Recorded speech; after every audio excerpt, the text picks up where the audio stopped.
Aujourd'hui, voilà 20 ans qu'a été votée la loi Taubira qui institue la commémoration des têtes négrières de l'esclavage et leur abolition. Cette loi a fait l'objet d'un décret présidentiel qui a fixé ce jour au 10 mai. Et nous venons ce matin à Amiens, au square Aimé Césaire, de fêter cet événement qui doit nous rappeler d'où certains de nos populations viennent et ce qu'elles ont dû subir pendant des siècles avant de devenir françaises. Placé sous la présidence de M. Fabrice Neveu, sous-préfet à la Relance, accueilli par Mme Claudine Galliot, conseillère municipale déléguée aux victimes, représentant Mme le maire d'Amiens et M. le président d'Amiens Métropole, Mme Cécile Delpirou, députée de la Somme, Mme France Fongoz, conseillère départementale représentant M. le président du conseil départemental, le général François-Xavier Martin, commandant adjoint de la région de gendarmerie des Hauts-de-France, M. Depry-Morel, représentant le directeur départemental de la sécurité publique, les présidents Landry Mandoukou, président du club international Négritude, M. Jean-Claude Manébar, vice-président, et M. Kitoko, président honoraire, et les autorités présentes. Garde à vous.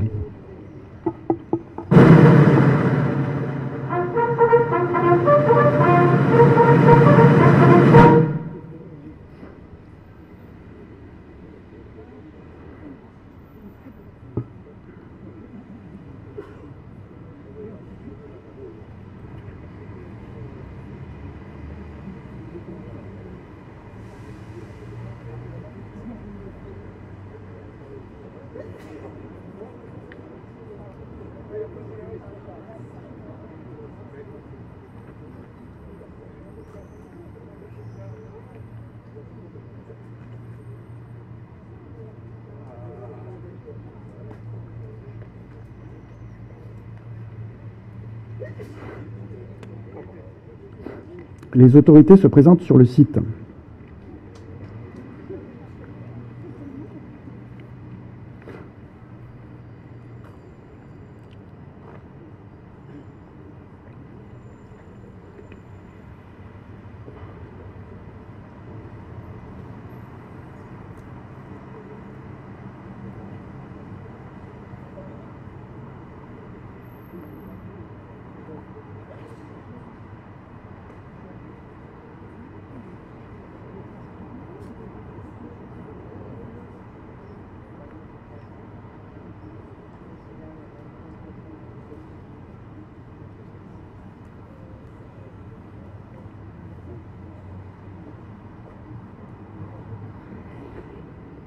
Repos. Monsieur Jean-Claude Manébar, vice-président du Club international Négritude, va nous lire « Je navigue », texte dont il est l'auteur.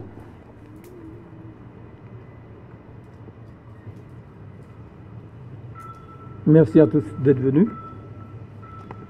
Je navigue.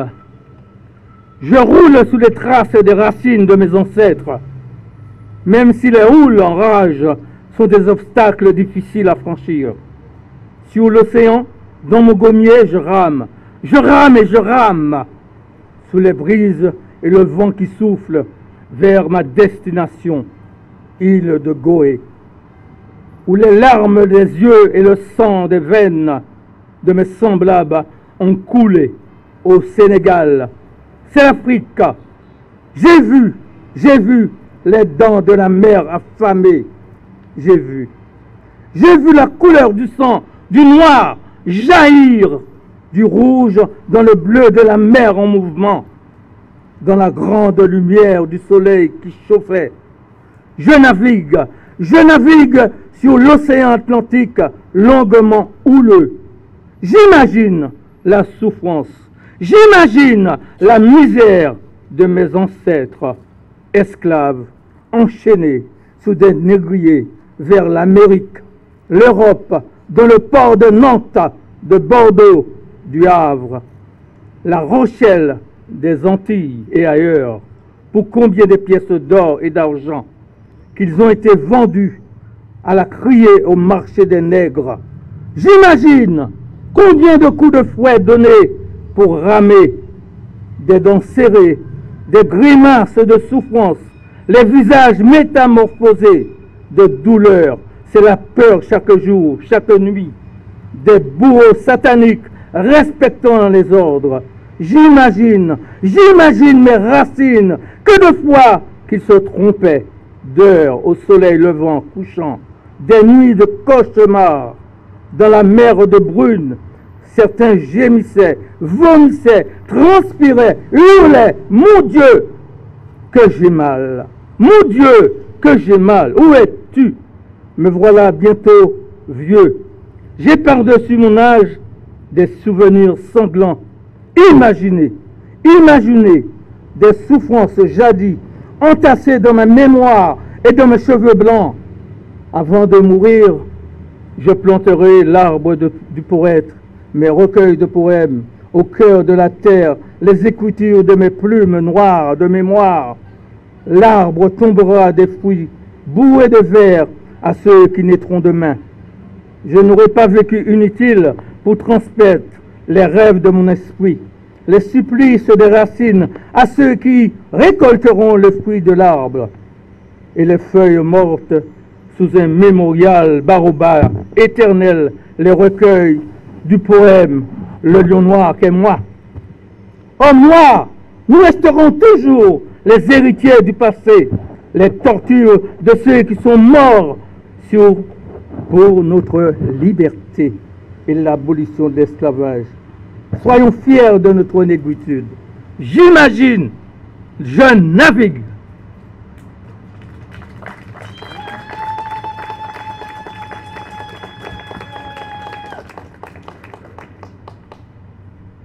Monsieur Michel Kitoko, président honoraire du Club international de la négritude, va nous lire le texte de Jacques-Henri Bernardin de Saint-Pierre dans Voyage à l'Île-de-France.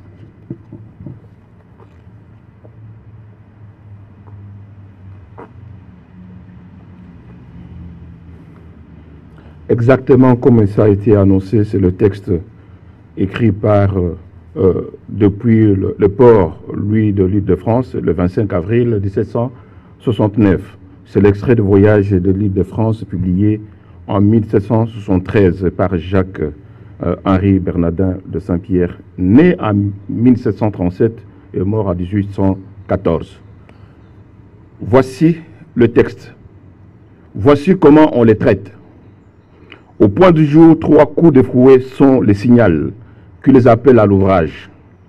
Chacun sera avec ses pioches dans les plantations où ils travaillent presque nus à l'ardeur du soleil. On leur donne pour nourriture le maïs broyé, cuit à l'eau, ou de pain de manioc. Pour habit, un morceau de toile. À la moindre négligence, on les attache par le pied et par le main sur une échelle. Le commandeur armé d'un fouet de poste leur donne sur le derrière nu 50, 100 jusqu'à 200 coups. Chaque coup enlève une portion de la peau. Ensuite, on détache le misérable tout sanglant. On lui met au cou un collier de fer à 3 pointes et on les ramène au travail. Il y a une loi faite en leur faveur appelée le Code noir. Cette loi favorable ordonne qu'à chaque punition, ils ne recevront pas plus de 30 coups, qu'ils ne travailleront pas les dimanches et qu'ils recevront de la viande toutes les semaines, des chemises tous les ans, mais on ne suit point la loi. De temps en temps, on les baptise. On leur dit qu'ils sont devenus le frère de blanc et qu'ils iront au paradis. Mais ils ne sauraient croire que les Européens ne puissent jamais les mener au ciel. Ils disent qu'ils sont là sur la terre pour cause de tous leurs maux. Ma plume se lasse d'écrire ces horreurs. Mes yeux sont fatigués de le voir et mes oreilles de les entendre. Je ne sais pas si les cafés et les sucres sont nécessaires au bonheur de l'Europe, mais je sais bien que ces 2 végétaux ont fait le malheur de 2 parties du monde. Voilà les textes en question qui nous rappellent les symboles, qui nous rappellent le moment le plus difficile, lesquels feront que le regard que nous devons avoir les uns envers les autres soit le regard d'un humain aujourd'hui qui nous retrace pour que nous puissions ne plus jamais tomber dans ce qui s'est passé dans le passé. Je vous remercie.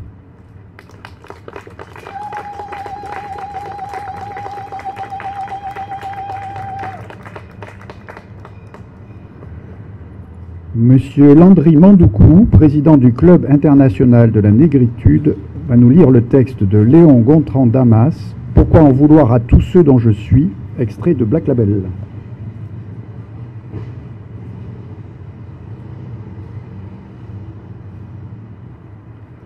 Pourquoi en vouloir à tous ceux dont je suis? Léon Gontran Damas.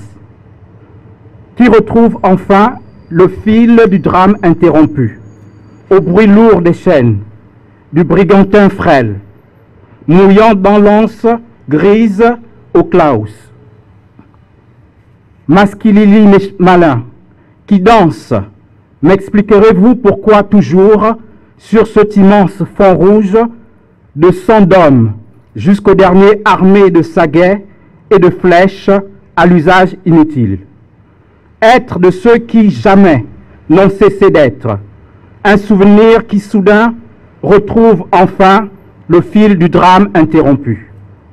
Au bruit lourd des chaînes, du brigantin frêle, mouillant dans l'aube grise de l'anse au Klaus. C'est bel et bien restitué, le parfum fort du rythme des heures claires, battu le rythme, coupé le rythme et refoulé le rythme. Être de ceux qui jamais n'ont cessé d'être, un souvenir qui soudain retrouve enfin le fil du drame interrompu, au bruit lourd des chaînes, du brigantin frêle, mouillant dans l'anse grise au Klaus. Masquilili malin, qui danse, m'expliquerez-vous pourquoi, toujours sur cet immense fond rouge, de 100 d'hommes jusqu'au dernier, armés de saguets, de flèches à l'usage inutile. Léon Gontran Damas.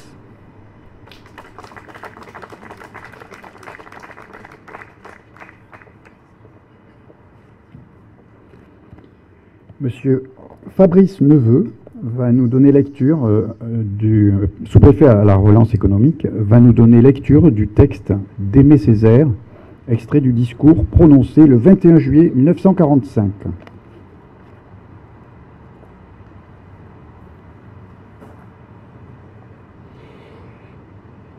Le 27 avril 1848, un peuple qui depuis des siècles piétinait sur les degrés de l'ombre, un peuple qui depuis des siècles le fouet maintenait dans les fosses de l'histoire, un peuple torturé depuis des siècles, un peuple humilié depuis des siècles, un peuple à qui on avait volé son pays, ses dieux, sa culture, un peuple à qui ses bourreaux tentaient de ravir jusqu'au nom d'homme. Ce peuple-là, le 27 avril 1848, par la grâce de Victor Schœlcher et la volonté du peuple français, rompait ses chaînes et, au promoteur soleil d'un printemps inouï, faisait irruption sur la grande scène du monde.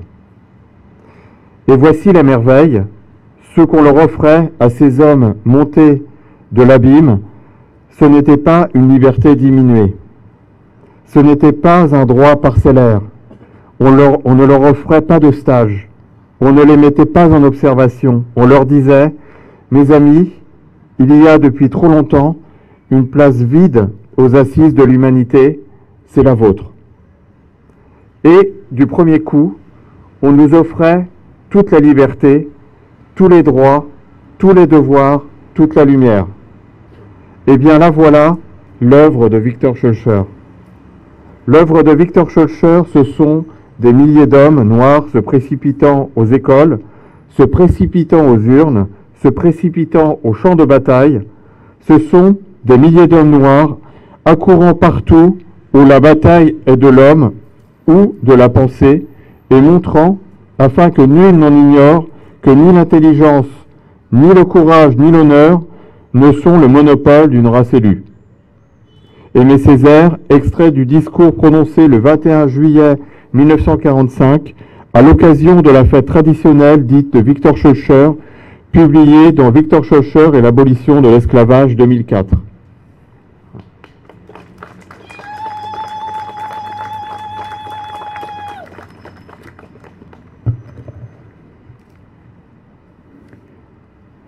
Garde à vous.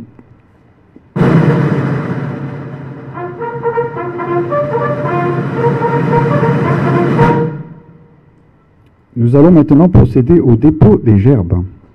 Au titre de l'association, M. Michel Kitoko, accompagné par M. Jean-Claude Manébar.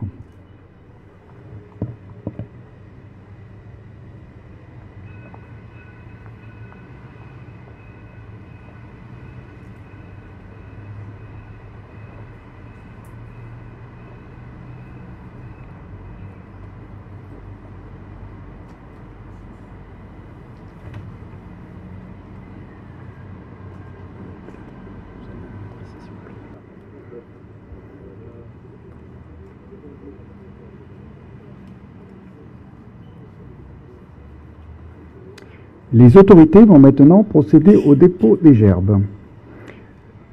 Monsieur le sous-préfet à la relance économique, accompagné par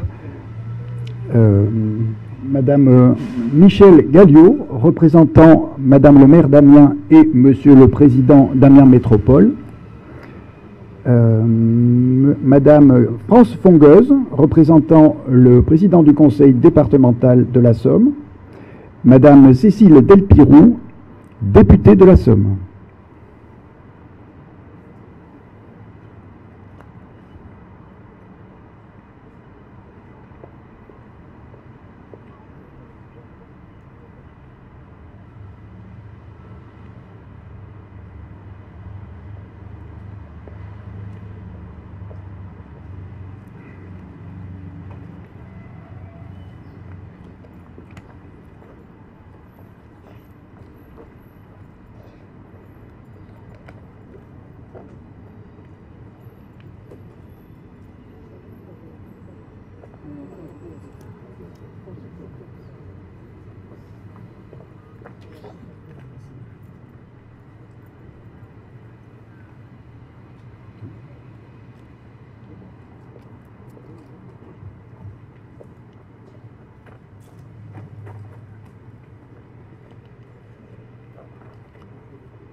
Merci.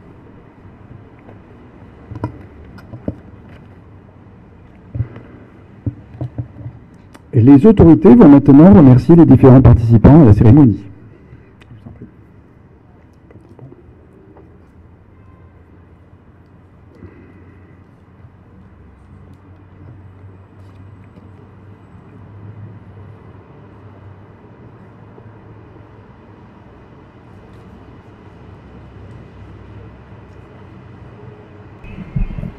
Bonjour, Tonton Michaud. Tonton Michaud, c'est un combattant, un ami de longue date, un frère. Il revient de Kinshasa 7 ans après. On était ensemble avec lui ici à Amiens. On a mené une longue lutte. Tonton Michaud, tu peux me rappeler la lutte que nous avons menée pour arriver à accrocher l'espoir Aimé Césaire ici sur Amiens? Je sais que c'est une lutte qui commence depuis plusieurs années. Je pense que c'est depuis 2006 nous avons commencé à Dewaï. Et à ce temps-là, nous avons eu comme le point commun le fait qu'on avait un combat commun, un problème commun, une situation commune, du genre le rejet de par l'existence africaine. Alors, de ce point de vue, ça nous a permis de bien cibler les choses pour voir comment nous pouvons être soudés de façon que nous puissions mener un combat ensemble. Et nous sommes allés comme de bons citoyens dans la cité, dans les mouvements associatifs, notamment Union des Africains, et surtout l'association que tu as pu diriger à Amiens Nord. Amiens Nord qui était à ce temps-là le siège mouvant de tout le problème, de tout le mot. Et nous sommes dit, nous sommes comme des citoyens sur cette terre régionale. Le monde, c'est l'espace, c'est une parcelle que Dieu a donnée à tout le monde. Alors, nous sommes dit, il faut mener la lutte. Et pour arriver à ta question, Josué, je me rappelle encore une fois, il fallait un combat et être accompagné. À ce temps, nous avions eu une chance énorme de dire, on saisit même Aimé Césaire. Nous l'avons même rédigé un courrier. Et finalement, il a accepté de me recevoir à Martinique. De mon retour à Martinique, il fallait qu'on se batte. On s'est battu ensemble à la préfecture, à la mairie, dans les médias et tout le monde. Et au finish, nous avons pu décrocher en 2009 ce square Aimé Césaire que nous avons pu inaugurer dans de bonnes conditions selon l'apport de tout un chacun. Donc voilà un peu pour répondre à cette question de l'historicité de d'où nous venons, où nous en sommes et où nous allons.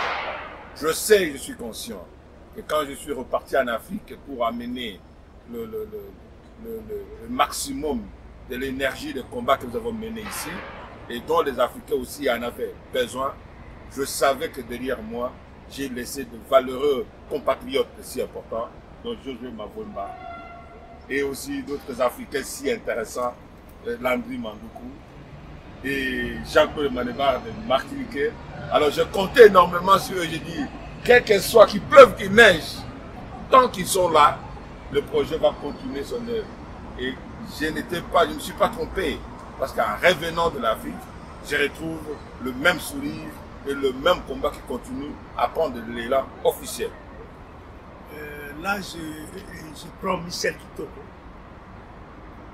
qui a mené un combat et qui nous a associés à son combat. On s'était soutenus et on a gagné l'espoir Aimé Césaire ici sur Amiens. Je ne vous mens pas, pour qu'on arrive là, c'était un combat acharné. Mais nous avons réussi. Mais on n'a pas encore atteint l'objectif. Parce que l'objectif, c'était, nous avons demandé à l'État français, et précisément aux autorités de la ville d'Amiens, qu'on érige un monument. J'aimerais savoir, Michel Kitoko, où est-ce que nous en sommes pour qu'on puisse aménager un monument au square Aimé Césaire, un monument d'esclaves.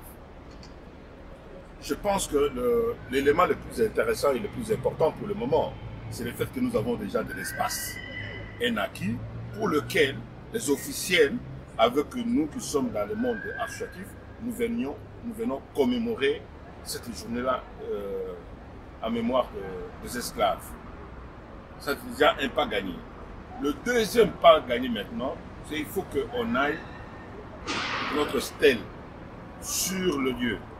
Et quand nous allons avoir ça, ça permettra à ce que nous puissions le commémorer dignement. Et je pense que les périodes flottantes sont passées. On a passé les périodes de pandémie, de Covid, la demande était déjà introduite, mais au niveau des officiels français, ça tergiverse toujours comme d'habitude. Voilà pourquoi Josué, ne baissons pas les bras, parce que nous sommes en train d'écrire le belle page de l'histoire, de façon que nos enfants, nos petits-enfants viennent emboîter le pas pour qu'ils retrouvent les traces, même quand nous ne serons plus là. Mais au moins, ils savent que nos parents nous ont laissé le schéma par lequel, un chemin par lequel il faut passer. Donc, reprenons encore une fois la bataille pour que nous puissions avoir notre monument, parce que le refus n'a jamais eu lieu, mais il reste toujours l'élément le plus dur, aller vers de l'avant, faire toujours le combat associatif, de façon à ce que nous puissions gagner le moyen qui doivent être mis en place pour ériger finalement les stèles. Ça demande des mécanismes, je pense, des autorités, l'acceptation des autorités de la ville, de la préfecture aussi en même temps. Et sur ce chemin-là, je pense que nous sommes dans le bon. Nous sommes dans le bon. Encore une fois, je rappelle à l'unité ensemble. L'unité, et cette union nous permettra d'avancer à grands pas pour que, enfin, la deuxième étape de l'érection du monument qu'on a eu. Et là, ça sera plus le combat de Michel Kitoko, mais ça sera maintenant le tour de Josué Mavwemba, de Jacques Mouadeba et de Nati Mami. Et moi, je viendrai derrière pour vous soutenir. Autant vous m'avez soutenu au tout premier combat, autant moi je vous soutiendrai en vous apportant des idées, des éclaircissements. Comme vous venez de dire, Dr. Michaud, Michel, on était avec vous, on a fait un long combat. Et d'un coup, Michel qui nous a quittés pour aller continuer les combats au pays. Et si je compte bien, Dr. Michotti a fait 7 ans. Qu'est-ce qui est de bon que tu avais trouvé ici, Siramien, et tu es rentré au pays, à la République démocratique du Congo, là où je vous couvre de fleurs, pendant 7 ans. Et vous êtes revenu. Quel message, ou bien, qu'est-ce que vous pouvez nous dire, ce que vous avez fait là-bas au pays, pendant 7 ans? Merci. Il faut simplement dire que ton frère Michel Kitoko, il n'a pas changé. Il est le même. Donc Dieu lui donne encore le souffle de vie. Il continue toujours à œuvrer pour des combats séculaires. Vous savez, je suis maintenant directeur général de la Fondation Patrice Emery. Et je mène cette responsabilité avec conviction. Et c'est le même combat et le même enseignement que j'ai reçu d'Aimé Césaire quand il m'a reçu à Martinique. Lorsqu'il m'a parlé d'une saison au Congo, il m'a remis les textes, il a parlé de Lumumba. Et il m'a enseigné Lumumba. Alors c'est moi qui devais lui apporter les idées sur Lumumba. Mais j'étais curieux de voir que Aimé Césaire, c'est lui qui m'enseigne Patrice Emery Lumumba. Et quand je suis entré dans son enseignement, en répartant en Afrique, je dis, la seule chose qui peut faire la symbiose entre ce que nous avons vécu ici comme expérience et ce qui se passe en Afrique, c'est de prendre ces intelligences-là, ces noms historiques et emblématiques, et les mettre ensemble. C'est comme ça que je me dis, pour ne pas perdre le repère, je suis parti au Congo, dans la responsabilité au sein de la Fondation Patrice Emery Lumumba, parce que le combat de l'idée et les convictions de Patrice Emery Lumumba permettra à ce que l'Afrique puisse émerger. Non seulement le Congo, son pays, qu'il a dit, nous allons faire du Congo le centre de rayonnement de l'Afrique frontière, mais aussi il a pensé, comme un temps panafricaniste, de faire émerger ça. Aimé Césaire, de son côté, il était dans la vie colonialiste résolu. Donc vous comprenez que la pensée de ces hommes éclairés permettrait que nous puissions nous en approprier de façon à faire avancer un certain nombre de choses. Et c'est ce que je fais jusqu'aujourd'hui.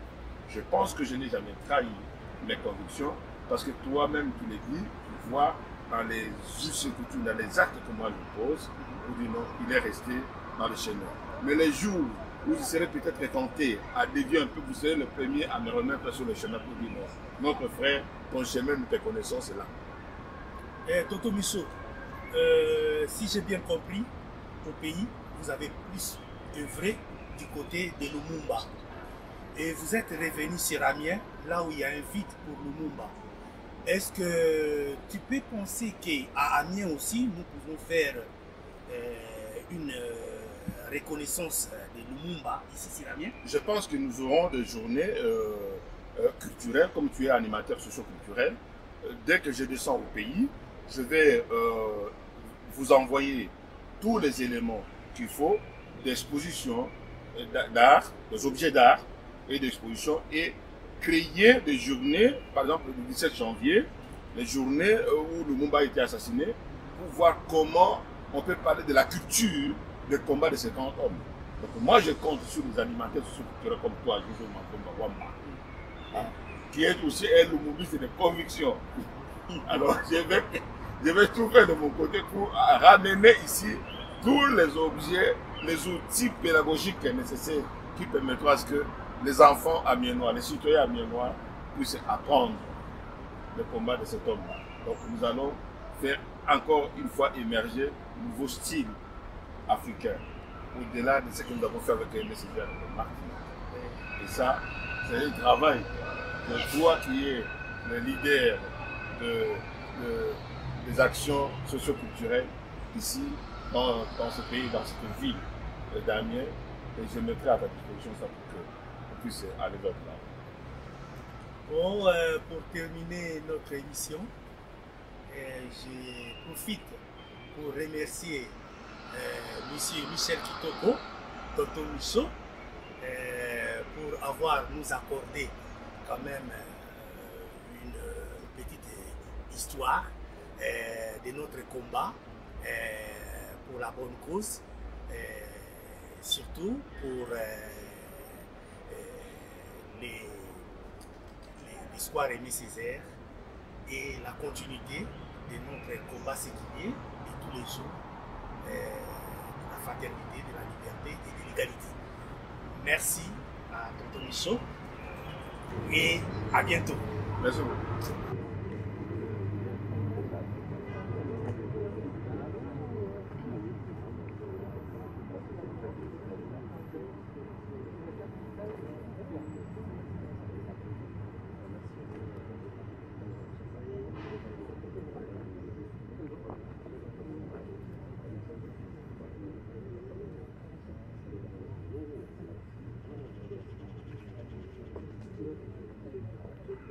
Thank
you.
Si vous voulez une tradition,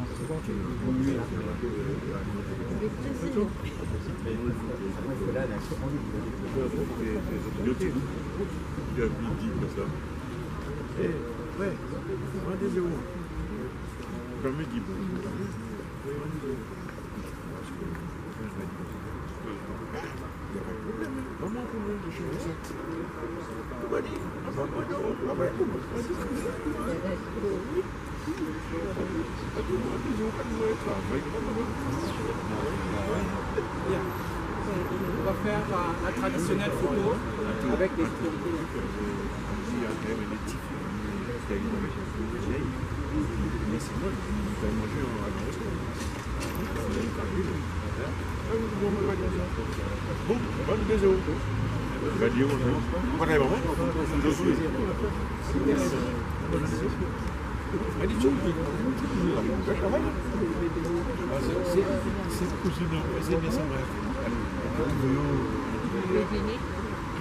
Pas Madame Galliot. Il y a 4. Il n'y a pas de problème. Pas de problème. Mais on voit tout de suite. Je dis excusez-moi. Il n'y a pas d'excuse. Déjà, ils ont mal levé. Déjà, quand vous nous parlez bien, bonjour. On est là. C'est bon, c'est dit. Ouais. Et c'est pas peut-être là de. C'est beaucoup de temps avec la même.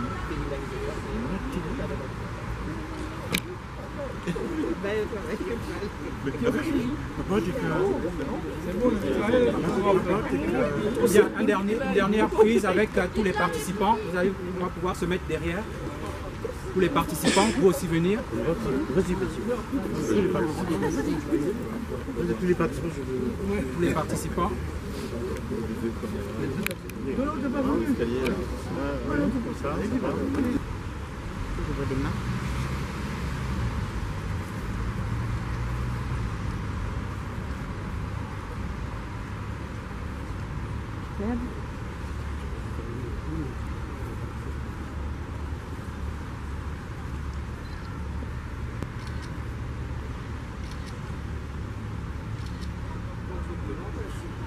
C'est bon.